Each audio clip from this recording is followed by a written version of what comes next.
Welcome to an explanation of Zero Hour Cyberspace and a quick overview of how to play. Zero Hour is a series of games, and this edition is called Cyberspace. Future editions of Zero Hour games will have different board configurations. The 24-sided dice are your playing pieces, and they're used to represent computer code and resolve conflicts. The object of the game is to move two of your dice from your network into your opponent's source space.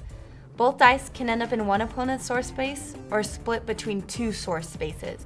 To begin the game, roll all 5 of your dice to move your pieces out of the terminal space. For ease of play, it's best to arrange your dice from lowest to highest. If you have any duplicates, keep one in the source space and move the rest to the terminal.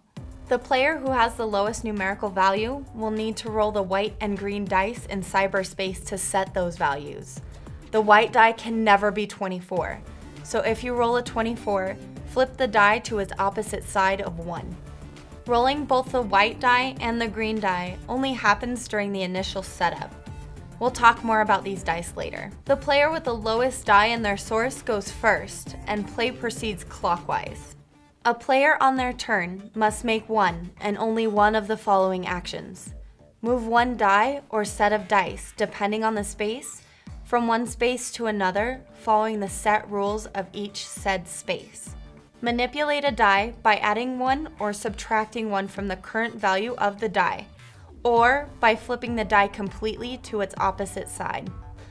Attack a die by moving it from cyberspace into a firewall, or by initiating an attack to defend a space if there is conflict.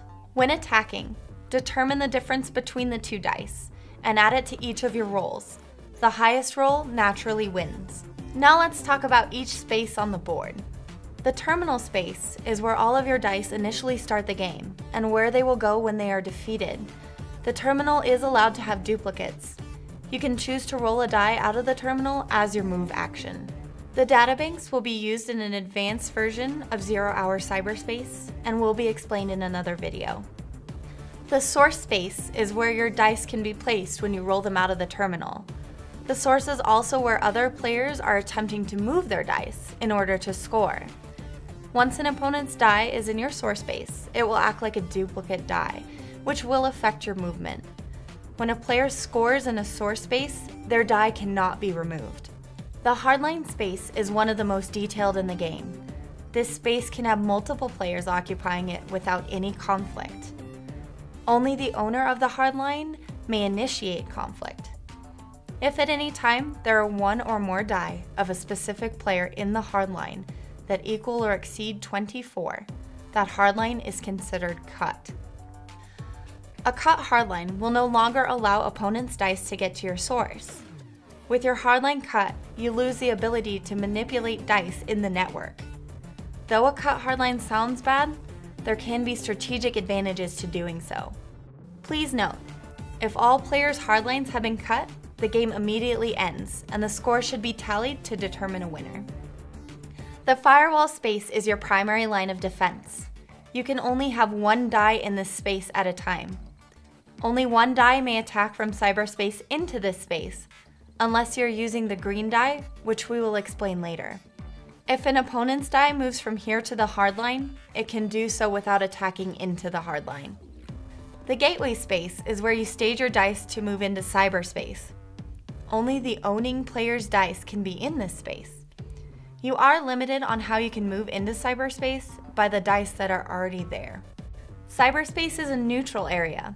No duplicate dice are allowed in cyberspace. Also, there is no combat in this area.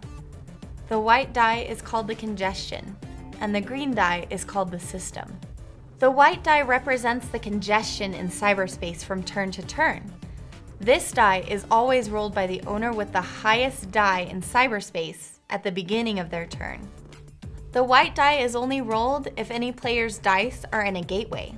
The number rolled represents the total numerical value that one or multiple dice must exceed to move as one die or a group of dice from a gateway into cyberspace.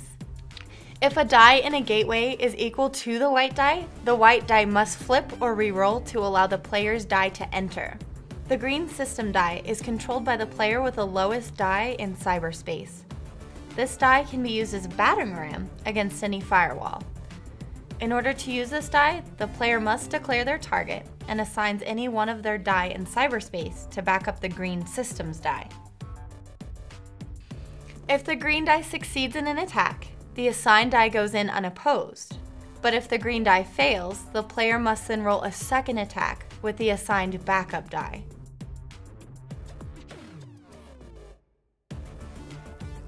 This is just an overview of the basic gameplay of 0 Hour Cyberspace. Check back to RockyMountainGames.com for links to our YouTube, Kickstarter, and Facebook page. We will discuss how to use the databank spaces, some additional variants, scenarios, and tournament rules.